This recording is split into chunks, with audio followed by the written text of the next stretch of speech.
விஜய் தற்போது காரைக்குடியை நோக்கி சென்று கொண்டிருக்கிறார். அந்த வகையில் தற்போது மதுரை வண்டியூர் டோல்கேட் பகுதிக்கு சுங்கச்சாவடி பகுதியை வந்தடைந்திருக்கிறார் விஜய். இருப்பினும் தாவேகா தொண்டர்கள் அவரது வாகனத்தை மறித்தவாறு கரகோஷம் எழுப்பிக் கொண்டே வரக்கூடிய காட்சிகளை பார்க்க முடிகிறது. அதே நேரத்தில் ஆர்வமிகுதியில் ஆழத்தில் ஏறக்கூடிய தொண்டர்களை அங்கு இருக்கக்கூடிய பாதுகாவலர் ஒருவர் எட்டி உதைக்கக்கூடிய காட்சிகளும் வெளியாகி இருக்கிறது. கூடுதல் விவரங்களை செய்தியாளர் மதிவாணன் வழங்க கேட்கலாம். மதிவாணன், என்ன விவரம் சொல்லுங்க? வணக்கம் சார். வணக்கம். திருவிழா என்பது மிக சரியாக வருகிற 23ஆம் தேதி தொடங்கவிருக்கிறது. இதனை அடுத்துத்தான் திமுக, அதிமுக, தாவேகா, நாம் தமிழர் கட்சி உள்ளிட்ட பல்வேறு கட்சிகள், அதனுடைய கூட்டணி கட்சிகளும் வேட்புமனு தாக்கல் மற்றும் அதே போல வேட்புமனுடைய நிறைவு என்பது பெற்றிருக்கிறது. இதனை அடுத்து அனைத்து கட்சிகளும் தங்களுக்கு பிரச்சாரங்களை முன்னெடுத்துச் செல்கின்றனர். அதனுடைய அடிப்படையில் தமிழகம் எங்கும் அனைத்து கட்சி தலைவர்கள் மற்றும் அதனுடைய வேட்பாளர்கள் பிரச்சாரங்களை மேற்கொண்டு வரக்கூடிய சூழ்நிலையில் தமிழக வெற்றி கழகத்தினுடைய தலைவராக இருந்து கொண்டிருக்கிறார் விஜயும் தமிழகம் முழுவதும் அவருடைய பிரச்சாரத்தை தொடங்கி இருக்கிறார்.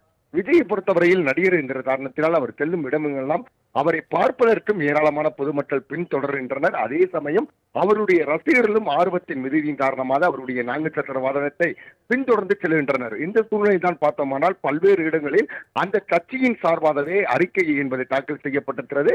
யாரும் வாகனங்களை பின்தொடர வேண்டாம், உங்களுடைய பாதுகாப்பு என்பது முக்கியம் என்று சொல்லி பல்வேறு அறிக்கைகள் கொடுக்கிற பட்சத்தில் கூட இன்றைய மாவட்டம் காரைக்குடியில் தனது பிரச்சாரத்தை தொடங்குவதற்காக மதுரையில் விமான நிலையத்தில் தனி விமானத்தின் மூலமாக வந்திறங்கினார். அப்பொழுதிலிருந்து வெளியில் வந்தவுடன் அவருடைய ஏராளமான ரசிகர்கள் மற்றும் தொண்டர்கள் தொடர்ந்து அவரை பின் சென்று தொடர்ந்தனர். இந்நிலையில் தான் வண்டியூர் பகுதியில் அவருடைய 4 சக்கர வாகனம் என்பது சென்று கொண்டிருந்த பொழுது ஆர்வத்தின் மிகுதியின் காரணமாக 2 இளைஞர்கள் அந்த வாகனத்தை முந்தி சென்று விஜயை பார்ப்பதற்கு முயற்சி எடுத்தனர். இதில் நிலை தடுமாறி விழுந்தவர்கள் அந்த பகுதியில் பலத்த காயமடைந்து தற்சமயம் மருத்துவமனைகளில் அனுமதிக்கப்பட்டிருக்கின்றனர். அதே சமயம் அவருடைய வாகன முற்றுகையிட்டு மேலே ஏறி அவரை கண்ணாடியின் ஓரமாக பார்ப்பதற்கு முயன்ற பொழுதுதான் அவருடைய பாதுகாவலர் அவருடைய பாதுகாப்பு நலன் கருதி, அதாவது விஜயனுடைய பாதுகாப்பு நலன் கருதி அவரை எட்டி உதைத்திருக்கிறார். அதில் அவரும் நிலை தடுமாறி விழுந்திருக்கிறார். தொடர்ந்து காரைக்குடி என்பது இன்னும் சில நிமிடங்களில் செல்லவிருக்கிறார் விஜய் அங்கே பிரச்சாரத்தை மேற்கொள்ளவிருக்கிறார். அங்கே என்னென்ன விதமான சூழ்நிலைகள் என்பது நிலவப் போகிறது என்பதை நாம் பொறுத்திருந்து தான் பார்க்க வேண்டும். கடுமையான வெப்பம் நிலவி வரக்கூடிய சூழ்நிலையிலும் கூட அங்கே ஏராளமான ரசிகர்கள் மற்றும் அவருடைய தொண்டர்கள் காத்திருக்கின்றனர். பாதுகாப்பு நலன் கருதி பொதுமக்கள் மற்றும் அவருடைய தொண்டர்கள் புரிதலோடு இருக்கிற பட்சத்தில் இது போன்ற விபத்துக்கள் தவிர்க்கப்படலாம் என்பதில் எந்தவித மாற்றமும் இல்லை. இளைஞர்கள் புரிதலோடு நடந்து கொள்ள வேண்டும் என்பதே பொதுமக்களுடைய வேண்டுகோளாக இருந்து கொண்டிருக்கிறது. கடந்த சில தினங்களில் மரணம் உள்ளிட்ட பல்வேறு விபத்துக்களை எல்லாம் நாம் பார்த்து வருகிறோம். இருப்பினும் கூட இளைஞர்கள் அதனை எல்லாம் விழிப்பாக எடுத்துக்கொண்டு வாக்கு செலுத்துவதில் கவனம் செலுத்த வேண்டுமே தவிர அவரை பின்தொடர்வதில் கவனம் செலுத்துவதில் பாதுகாப்பு நலன் கருத வேண்டும் என்பதே பொதுமக்களுடைய எண்ணமாக இருந்து கொண்டிருக்கிறது. மதிவாணன், பாதுகாப்பு நலன் கருதி காவலர் தடுக்கலாம், ரசிகர்களை தடுக்கலாம், சரியாக இருக்கும். ஆனால் மிதிப்பது அது சரியாக இருக்குமா? அவர் மீது என்ன நடவடிக்கை எடுக்கப்படுகிறது? காவல்துறையினர் அங்கு இருக்கார்களா? பொறுத்தவரையில் அவருக்கு பாதுகாவலர்கள் என்பது இருக்கிற பட்சத்தில் கூட அவர்கள் உடல் வலிமை பெற்றவர்களாக இருந்து கொண்டிருக்கிறார்கள், உடற்பயிற்சி செய்யக்கூடியவர்களாக இருந்து கொண்டிருக்கிறார்கள். செய்தியாளர்களாகிய நாமே அருகில் நெருங்க முடியாத ஒரு சூழ்நிலை என்பது இருந்து கொண்டிருக்கிறது.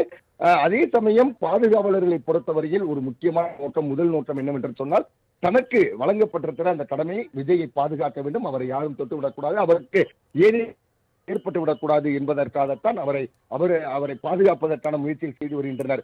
இருப்பினும் கூட அவர்களை தடுத்து நிறுத்த வேண்டும், அவர்களை அன்போடு அவர்களுக்கு எச்சரிக்கை கொடுக்க வேண்டும், யாரும் வாகனத்திற்கு அருகாமையில் வந்து செல்ல வேண்டாம் என்பது போன்ற கட்டளைகளை விட வேண்டும். இதனைத்தான் தமிழக காவல்துறை தொடர்ந்து செய்து கொண்டிருக்கிறது. அந்த ரசிகர்களையோ தொண்டர்களையோ பொதுமக்களையோ எந்த விதத்திலும் துன்புறுத்துவதில்லை. உங்களுடைய பாதுகாப்பு நலன் கருதியும் உங்களுடைய பொருளாதார நிலை கருதி தயவு செய்து உங்களுடைய பாதுகாப்பை உறுதிப்படுத்திக் கொள்ளுங்கள் என்று மதுரை விமான நிலையத்தில் விஜய் வந்து இறங்கிய உடனே காவலர்கள் அந்த ஒலிபெருக்கின் மூலமாக எச்சரிக்கை தகவல்களை விடுத்திருந்தனர். ஆனால் அவர்களது பாதுகாவலர்களை பொறுத்தவரையில் இதுபோன்று காலால் உதைப்பது என்பது மிகப்பெரிய ஒரு அநாகரிகமான செயலாகத்தான் பார்க்கப்படுகிறது. என்ன விதமான பாதுகாப்பு இருப்பினும்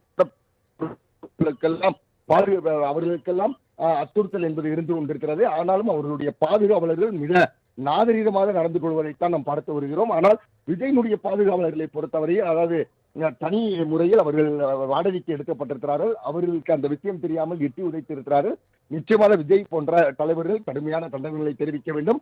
விஜய் தான் அந்த பாதுகாவலர்களாக இருக்கட்டும், அதே போல தன்னை வந்து செல்லக்கூடிய பார்க்கக்கூடிய அந்த ரசிகர்களுக்கும் நிச்சயமாக சில அறிவுரைகளை வழங்க வேண்டும் என்பது பொதுமக்களுடைய எண்ணமாக இருக்க வேண்டும். விஜய் அறிவுரை தொடர்ந்து வழங்குகிற பட்சத்தில் மட்டும்தான் அவருடைய அந்த ரசிகர்கள் அந்த அறிவுரைகளை ஏற்றுக்கொள்வதற்கான வாய்ப்பு இருக்கிறது. அதே போல இனி வரும் காலகட்டங்களில் பாதுகாவலர்கள் இதுபோன்ற அநாகரிகமான முறையில் நடந்திருந்தால் மாற்று பாதுகாவலர்களையும் அமைக்க வேண்டும். பாதுகாவலர்களுக்கான முக்கிய ஆலோசனைகளையும் தமிழக வெற்றி கழகத்தின் சார்பாக வழங்க வேண்டும் என்பது பொதுமக்களுடைய எண்ணமாகவும் இருந்து கொண்டிருக்கிறது.